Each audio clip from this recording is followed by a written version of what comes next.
All right, good morning. It is Tuesday, November 22nd. Good to see you this morning. Today's reading will be 1 Corinthians chapters 13 through 16 for today. Chapter 13, notice the word, so many talk about being love, is correctly translated here, charity.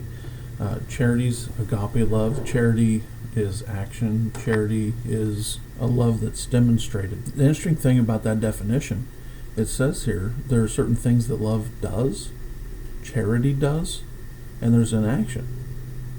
So you can actually perform actions without doing it with charity. Now, chapter 14, it's pretty clear when it's talking about tongues that it is a rebuke. It isn't a guide.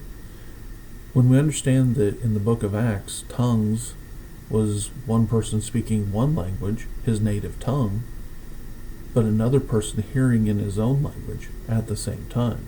It can't be faked. That's a miraculous thing, something that still could happen. But when we understand that, we read this chapter, we then know that that's not something that's supposed to be going on. This isn't what tongues look like and how they're being used in the church. Chapter 15 is the resurrection chapter in the Bible.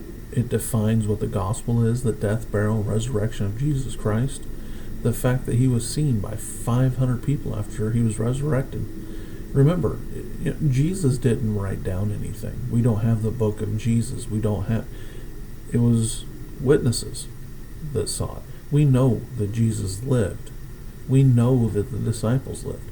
And the fact that they went about their business and went and reached the world and not one recanted in the face of horrible deaths, we can believe the gospel account. We can believe the Bible account. Every time I get to this chapter, the Bible talks about there are bodies terrestrial and bodies celestial. How does some guy during those times know that, other than God showed him? But here the rapture is clearly taught. Chapter 16, when it talks about the collection for the saints, what had happened was they were taking up money because back in Jerusalem, Jews that had, under Plan A, thought the kingdom was coming, sold all their possessions. Now their families disowned them, and they're poor, and so the other churches are doing something to help take care of them. Just there on the first day of the week when we're supposed to be taking up offerings. So, you can go and have church on Saturday if you want, but you have to come back together on Sunday to have the offering. There you see the final instructions, plans for future travel, and then finishes with the greeting.